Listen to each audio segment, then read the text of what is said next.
प्रिय छात्रों नमस्कार। एनसीईआरटी गणित कक्षा 10वीं में आपका स्वागत है। हम लोग प्रश्नावली 4.2 को सॉल्व कर रहे हैं, जिसमें अब हम लोग प्रश्न क्रमांक 5वां सॉल्व करेंगे।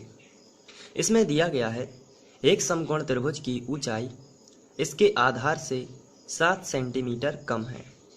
यदि कर्ण 13 सेंटीमीटर का हो तो अन्य भुजाएं ज्ञात कीजिए।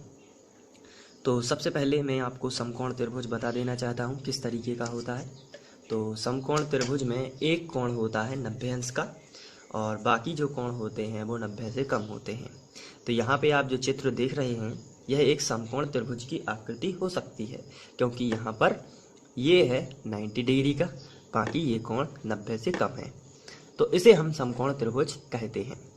समकोण त्रिभुज में समकोण के सामने की भुजा को कर्ण बोलते हैं, और यदि यहाँ पर ये वाला थीटा लिया जाए तो ये लंब हो जाएगा और नीचे वाला आधार हो जाएगा।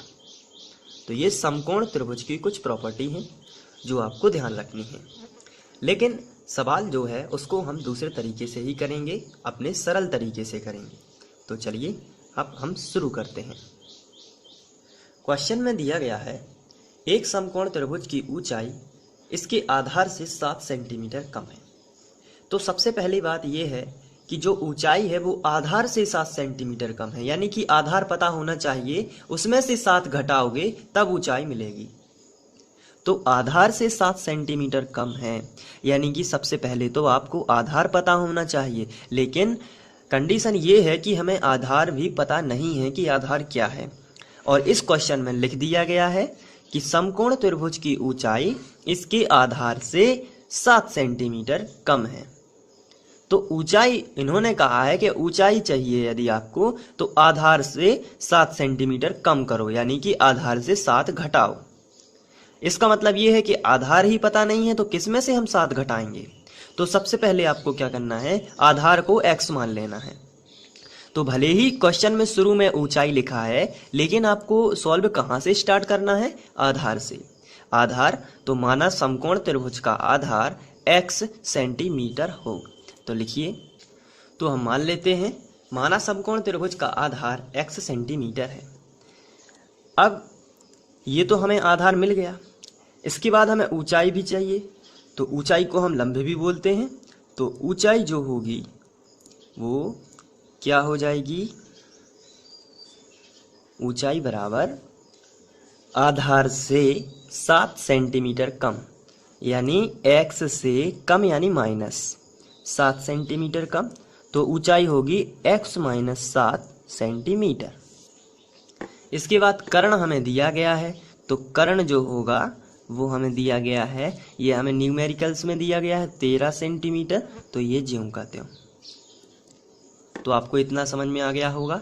सबसे पहले आपको स्टार्ट कहाँ से करना है, आधार से, क्योंकि ऊंचाई भी आधार पर डिपेंड है, क्योंकि ऊंचाई भी आधार से ही 7 सेंटीमीटर कम है, यानी आधार तो सबसे पहले आपको पता होना चाहिए। लेकिन कंडीशन ये है कि हमें आधार पता ही नहीं है।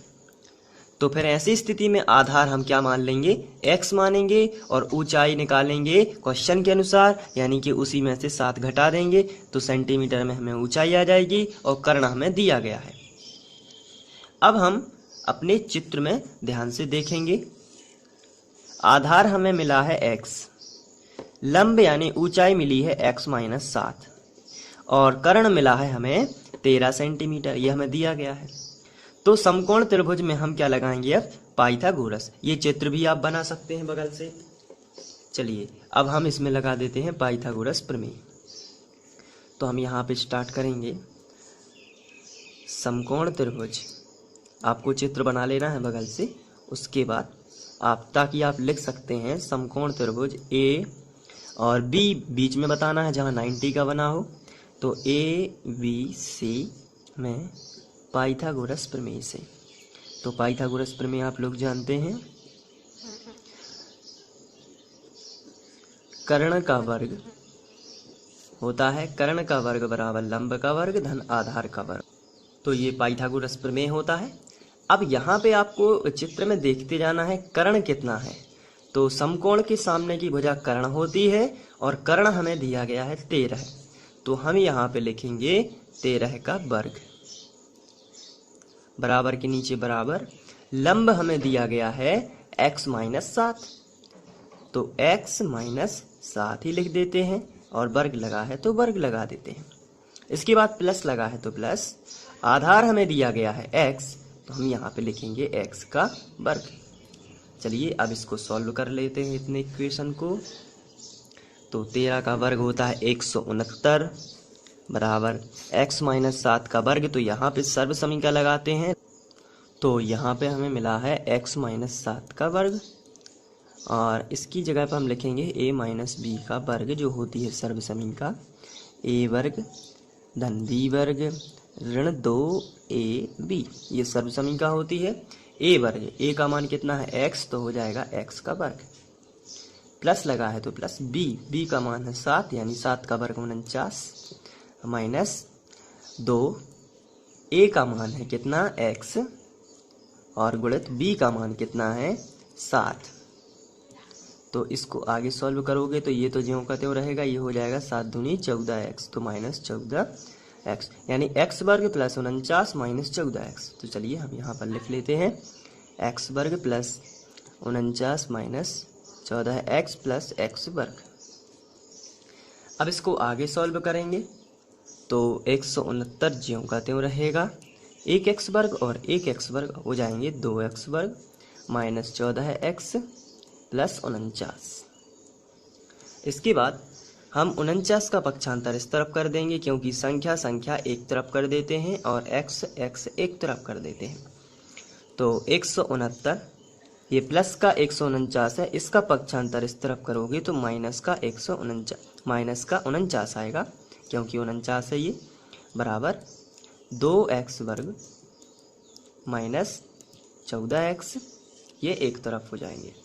अब यहाँ पे जब हम घटाएंगे तो ये हमें मिलेगा 120 बराबर 2x वर्ग माइनस 14x।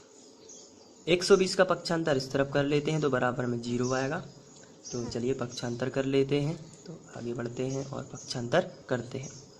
तो हमें यहाँ से इसको इस तरफ ले जा रहे हैं, इसलिए 2x वर्ग माइनस 14x ज्यों का त्यों, प्लस का 120 इस तरफ आएगा तो माइनस का 120 हो जाएगा, और यहाँ पर बराबर में 0 ले लेंगे। इसके बाद यहाँ 2 लिखा है और यहाँ भी 2 से डिवाइड हो जाएगा, और यहाँ भी 0 है इकाई अंक, इसलिए 2 से विभाजित हो जाएगा। तो चलिए अब हम पूरे समीकरण में 2 से भाग कर देंगे। तो 2x वर्ग बटे 2 माइनस 14x बटे 2 माइनस 120 बटे 2 बराबर 0। यहाँ पे 2 और 2 कैंसिल हो जाएगा, यहाँ पे 2 सत्ते 14 हो जाएगा, और यहाँ पर 2 6 12 0 ज्यों का त्यों। तो हमें मिलेगा x वर्ग माइनस 7x माइनस 60 बराबर 0। तो इस तरीके से हमें एक इक्वेशन मिल जाती है जिसके हम गुणनखंड तोड़ेंगे। तो यहाँ पर हमें ऐसी संख्या खोजनी है जिसका गुणा जो है वो 60 हो, लेकिन जोड़ना घटाना 7 हो। तो यहाँ पे आपको ध्यान रखना है 12 गुणित 5 यानी 12 पंचे 60, और 12 और 5 में 7 का फर्क भी है, लेकिन माइनस का 7 चाहिए, इसलिए माइनस का 12 है और प्लस का 5। तो माइनस के 12 में से प्लस का 5 जाएगा तो माइनस का 7 ही बचेगा। तो हमारी संख्या होंगी माइनस 12x प्लस 5x, और प्लस माइनस का माइनस होगा गुणा में और 60 आ जाएगा। तो यहाँ पर आप सभी जगह इम्प्लाई जेड लगा सकते हैं, क्योंकि बराबर चल रहा है इस तरीके से। चलिए अब आगे करते हैं। x वर्ग minus 12x plus 5x minus 60 बराबर 0। अब यहाँ पे हम x कॉमन ले लेंगे, यहाँ पर 4 पद हैं यानी कि 2 में से कॉमन निकालेंगे, तो यहाँ पे x कॉमन आएगा। यहाँ पर 2x थे, एक कॉमन निकल भी गया तो एक अंदर बच गया, माइनस यहाँ पर x बाहर निकल गया तो 12 बच गया। यहाँ पर प्लस 5 लिखा है तो ये पूरा कॉमन आ जाएगा, क्योंकि 5 का भाग 60 में जाता है। तो x बचेगा माइनस बचेगा और 12 पंचे 60 यानी कि 12 बच जाएगा बराबर 0। इसके बाद x माइनस 12 दोनों में से कॉमन आ जाएगा और बचेगा क्या, x प्लस 5 बराबर 0। तो अब हम लोग दोनों कोष्टकों के बराबर में 0 ले लेंगे, तो x माइनस 12 बराबर 0 या x प्लस 5 बराबर 0। तो आगे बढ़ते हैं, तो x बराबर प्लस 12 या x बराबर माइनस 5। तो यहाँ पर माइनस 5 ऋणात्मक है जो कि मान्य नहीं होगी, इसलिए 12 जो है उसको मान्य करते हैं। तो हम यहाँ पर लिखेंगे, यहाँ x बराबर माइनस 5 मान्य नहीं है क्योंकि भुजाएं ऋणात्मक नहीं होती।